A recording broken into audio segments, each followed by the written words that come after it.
What's up guys, this is Uncle Zach Gaming and today I'm gonna be giving you my advice, tips, hacks, whatever you're gonna call it for reaching heights in Digimon Heroes. So let's get to it.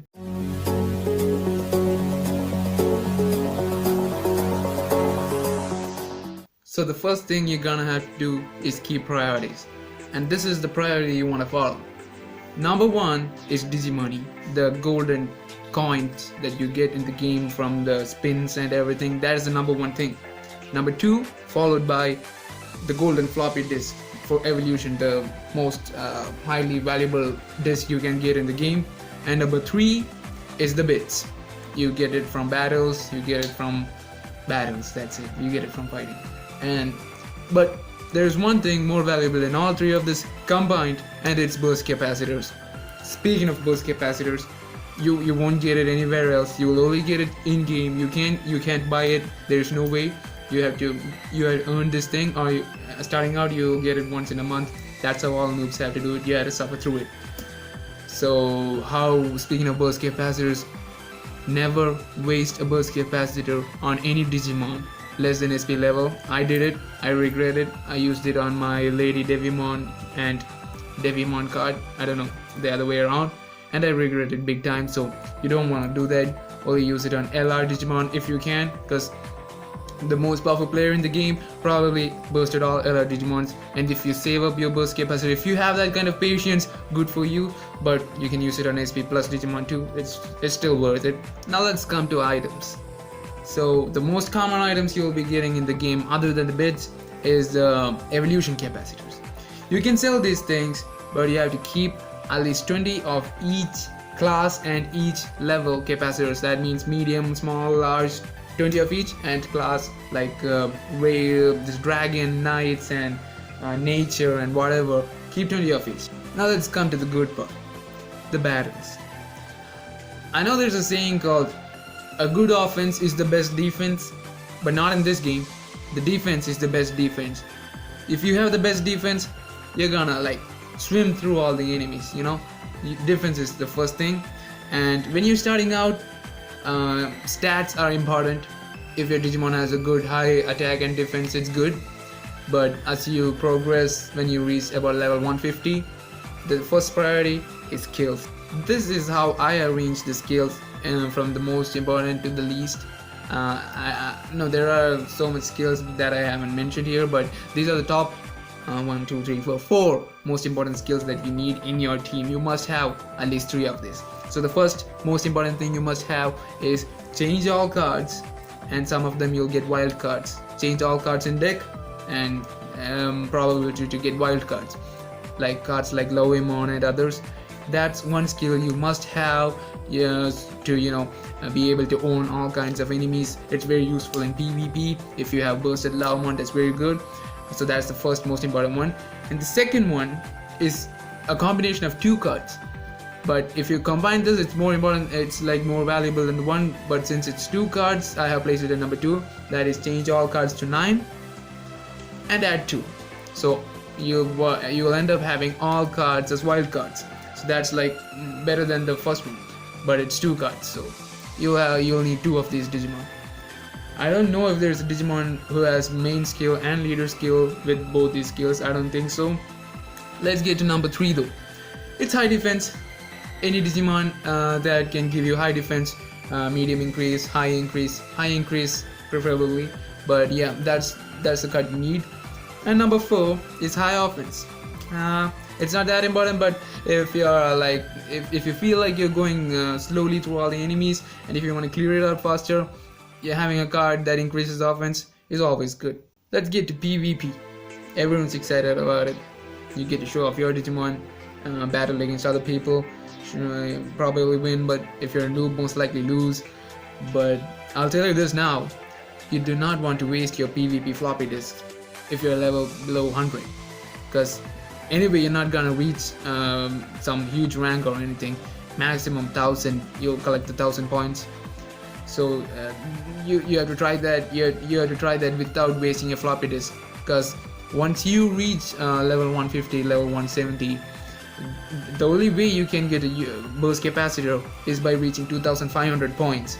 And the only way you're gonna do that is by using a lot of floppy disk, because even the people who are level 200 to 240, the people who are first in the PvP rank listings, they use a lot shit ton of PvP floppy disk. They probably buy it because that's the only way they can do it. I mean, no matter how good you are, there's only a limited number of points you can spend to play PvP, right?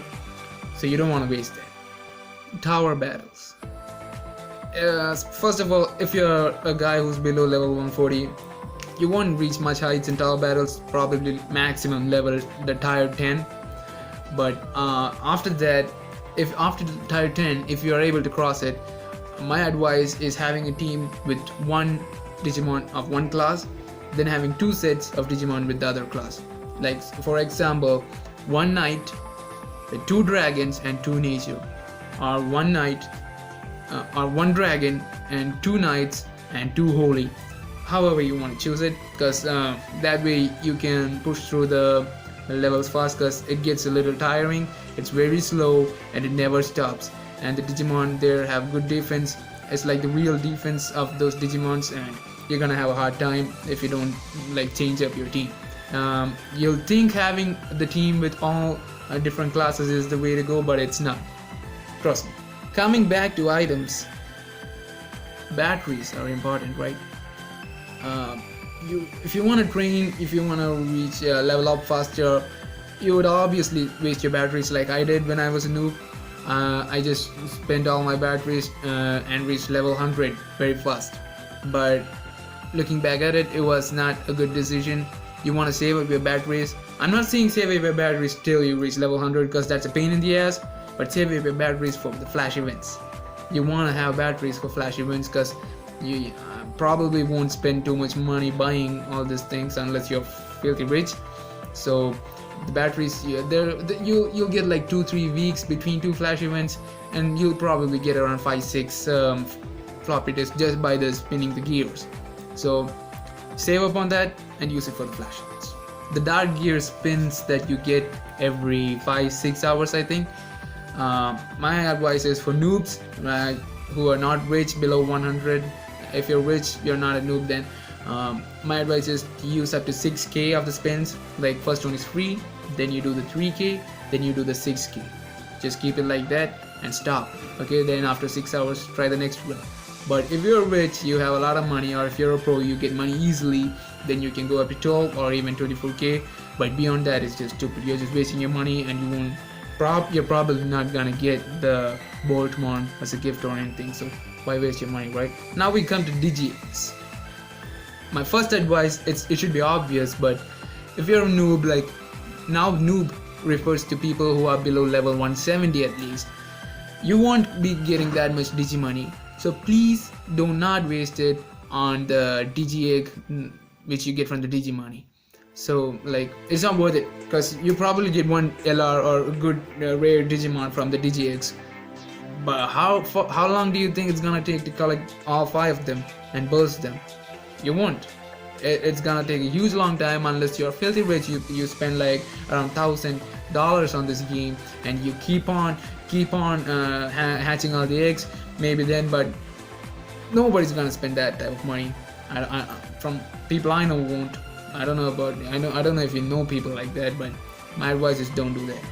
And the other eggs, friend point eggs, which everyone gets, you want to have a lot of friends. So my advice for getting friends, the easiest way to get friends is join Facebook communities and tell them to add you and show your Digi ID. So they'll just add you, and you'll have around 20-75 friends easily from the communities, and friend points will just come like rolling in, and you can hatch all the eggs, and you can get all the LR Digimon, stack Digimons, everything from the friend points. That's a good idea. And don't hatch the eggs if it's not if you don't have 1000 points, because you'll get like 5 + 2 eggs, and it's not worth hatching the eggs, and you'll get it fast. So have a little patience. Come on.